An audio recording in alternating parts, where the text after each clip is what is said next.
জন্মদিনের দিন বাদেও অন্য যে কোনো একটা দিন এত স্পেশালভাবে একেবারে বার্থডের মতো করে সেলিব্রেট করা যায়, আমার ফ্রেন্ডরা না থাকলে সেটা আমি বুঝতেই পারতাম না। সত্যি এমন কিছু বন্ধু থাকলে আপনার প্রত্যেকটা দিনই কিন্তু চাইলে স্পেশাল করা সম্ভব। এবার আসি মূল কথায়। আসলে আমার জন্মদিন ছিল 3 জুন, আর সেই সময়টা যেহেতু কোরবানির ছুটি ছিল, সেই জন্য আমার প্রায় সব ফ্রেন্ডরাই বরিশালের বাইরে ছিল, মানে ওদের গ্রামের বাড়িতে গিয়েছিল। তো যার কারণে আমার করা প্ল্যান কোনোটাই আসলে সাকসেস হয় না। তারপর আসলে ওরাই প্ল্যান করে এত সুন্দর একটা সারপ্রাইজ দেয় আমাকে, আমি অনেক বেশি অবাক হয়েছিলাম। আর এই সব কিছু কিন্তু অ্যারেঞ্জ করা হয়েছিল মিশো রেস্টুরেন্টে। আর ওরা আসলে অনেক প্ল্যান করতে চেয়েছিল মানে ডেকোরেশনের জন্য, বাট যেহেতু মিশো রেস্টুরেন্ট একদমই নতুন, এজন্য ওনারা কোনো ধরনের ডেকোরেশনের পারমিশন দেয়। তারপরও সব থেকে সুন্দর যে বিষয়টা সেটা হচ্ছে জাস্ট একটা ক্যান্ডেল কিন্তু টোটাল জায়গাটাকে ভীষণ স্পেশাল বানিয়েছে আমার জন্য। এত সিম্পল বাট টোটালি কিন্তু ভীষণ এলিগেন্ট লাগছিল। যাই হোক, এই যে ফ্লাওয়ার বুকেটা দেখছেন, এটা কিন্তু আমার ফ্রেন্ড সুজানা একদম নিজের হাতে করে বানিয়েছে। Thank you so much again Susanna, and thank you so much to all my friend. আর যেটা সব থেকে মজার বিষয় সেটা হচ্ছে আমার একটা বারের জন্য এটা মনে হচ্ছিল না যে না আজকে আমার জন্মদিন, না আমার জন্মদিন তো চলে গেছে।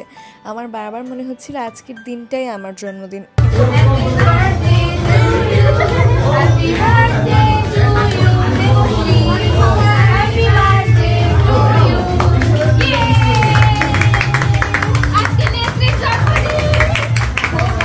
আসলে আমরা সবাই মিলে হাতে একটু টাইম নিয়েও এসেছিলাম। আমরা এসেছিলাম মূলত দুপুরবেলাতে, যেন বিকেল অবধি অ্যাটলিস্ট থাকতে পারি, এরকম একটা টাইম নিয়ে এসেছিলাম। বেশ অনেক দিন পর আমাদের একটা রিফ্রেশমেন্টও হয়েছে, বিকজ এক্সাম ছিল মাঝখানে, তো সবাই একটা পড়ালেখার চাপ ছিল। আর আমরা যেহেতু সামনে এক্সাম দিব, তো সব কিছু মিলিয়ে আসলে আমরা ভীষণ ব্যস্তই থাকি, পড়াশোনা বা বাদ বাকি সব কিছু নিয়েই আমরা সবাই মোটামুটি ব্যস্ত থাকি।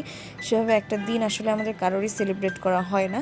তো আজকের দিনটা আমরা খুবই এনজয় করেছিলাম সব কিছু মিলিয়ে। আমরা কিন্তু নাচ গান কোনোটাই বাদ রাখিনি। আর সব থেকে বড় সুবিধা হয়েছে সেটা হচ্ছে গিয়ে মিশো রেস্টুরেন্টে যেহেতু একটা আলাদা এরকম রুম আছে, এই জন্য আমরা একদম আমাদের মতো করে সব কিছু এনজয় করতে পেরেছি। আর মিশো রেস্টুরেন্টের ভিতরের দিকে রুমগুলোর ডেকোরেশন আমার কাছে সব থেকে বেশি পছন্দ হয়েছে। ভীষণ সিম্পল ছিল বাট একদমই এলিগেন্ট লাগছিল। এরপরই চলে আসে আমাদের খাবার। আমরা অর্ডার করেছিলাম বারবিকিউ ব্লিস প্লেটার, যেটার মধ্যে ছিল masala rice, barbecue chicken, masala meatball, then stir fried vegetables, fresh salad. Arpita review please. First time আসছি তো ট্রাই করতেছি মাত্র। খাবার না মানে খারাপ না, চল। ও খাবার দেখে কোন ঠাসা হয়ে গেছে। খাবারের কথা যদি বলি, যেহেতু বলা হয়েছিল আমাদের মশালা রাইস, সেক্ষেত্রে রাইসটা অত বেশি ফ্লেভারফুল ছিল না। এই চকলেট